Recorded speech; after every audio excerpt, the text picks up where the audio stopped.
না এই ভীরকন্যা তিনি পূর্বজন্মে খুব ধনী ঘরে বধূ ছিলেন। তিনি ওই কুম্ভ মেলায় গেছিলেন, প্রয়াগরাজে কুম্ভ মেলায় গেছিলেন স্নান করতে, কুম্ভ স্নান করতে। আর সেই কুম্ভ স্নানের ওইখানে বিভিন্ন শিবির বসে।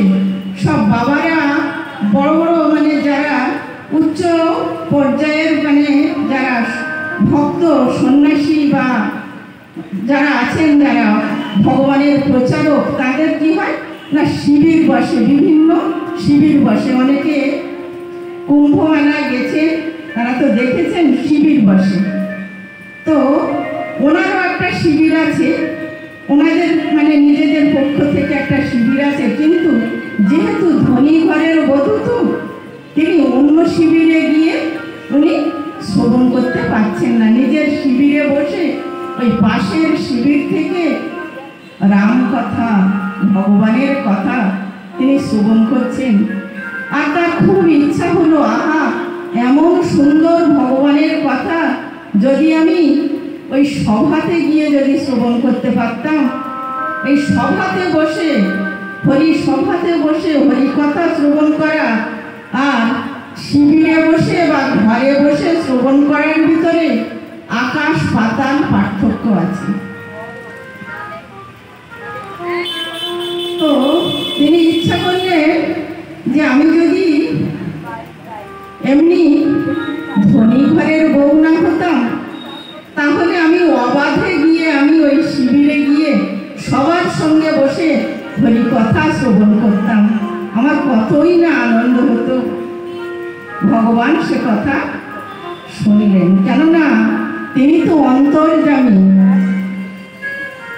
তাই গীতায় গোপী গীতে গোপীরা বলছেন, নখলু গোপিকা নন্দন ভবা অখিল দেহি নাম অন্তরাত্মদৃক।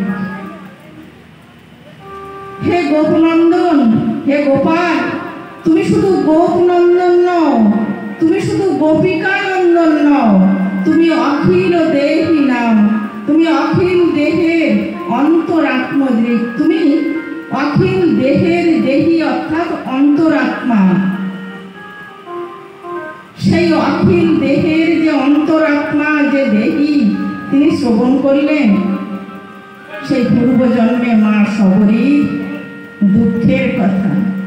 কি দুঃখ না, হরি কথা শ্রবণ করছি, কিন্তু আমি যদি সভাতে গিয়ে শ্রবণ করতে পারতাম, যিনি হরি কথা শ্রবণ করাচ্ছেন তাকে যদি একবার দর্শন করতে পারতাম, আহা তাহলে না জানি কতই না সুখ হতো।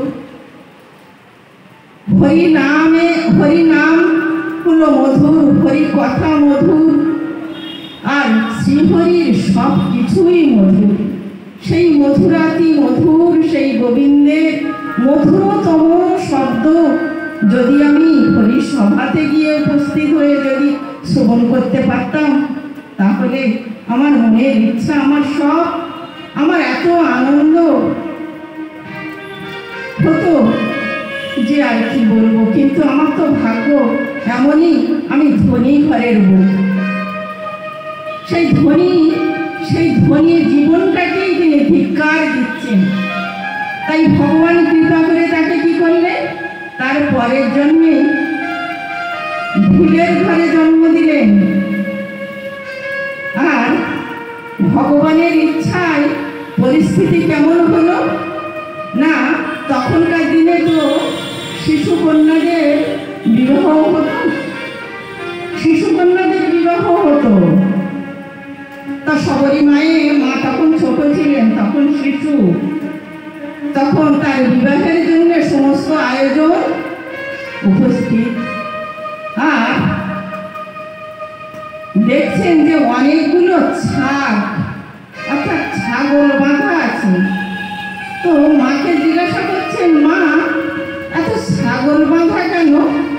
তো বলছে, তোমার বিবাহ হবে তো, আজ সবাই বরযাত্রী আসবে, ওদের এই ছাগলের মাংস দিয়ে সেবা হবে, আর এই মাথাগুলো তুমি কাল এই মাথাগুলো ওই সঙ্গে পাঠিয়ে দেওয়া হবে, শ্বশুর বাড়িতে গিয়ে ওই মাথাগুলো রান্না হবে।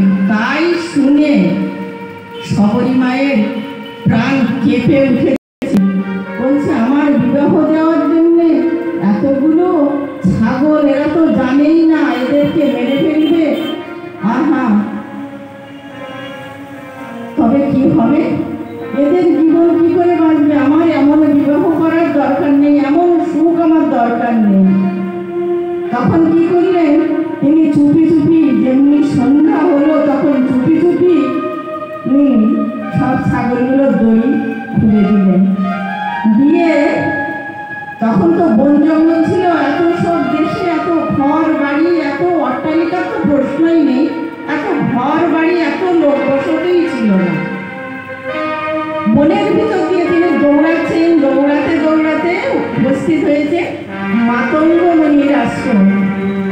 মাতঙ্গ মুনির আশ্রমে এসে উপস্থিত হয়েছেন।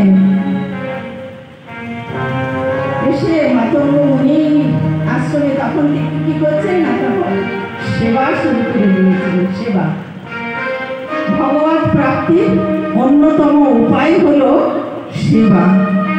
ভগবান যাকে যে অবস্থায় রেখেছে, যে যেভাবে সেবা করতে পারে, সে সেভাবে সেবা করলে শারীরিক, মানসিক, আর্থিক, আর যদি শারীরিক, মানসিক, আর্থিক কোনোটাই যদি সেবা করতে আমি অসমর্থ হই, আমি মনে মনে ভগবানকে শ্রদ্ধার আসনে যদি রাখতে পারি, আর ভগবানের প্রিয়জনকে যদি আমি ভালোবাসতে পারি, তাহলেও ভগবান সন্তুষ্ট হবেন। তা আমরা শ্রবণ করছিলাম বিশ্বাস, বিশ্বাসের দ্বারা ভগবত প্রাপ্তি হয়েছিল শবরী মায়ের। বিশ্বাস কেমন? অটুট বিশ্বাস। অটুট মানে যা কখনো খোলা যায় না, ওটা মানে ভাঙা যায় না, যে বিশ্বাসের কখনো ভাঙন ধরে না, অটুট বিশ্বাস।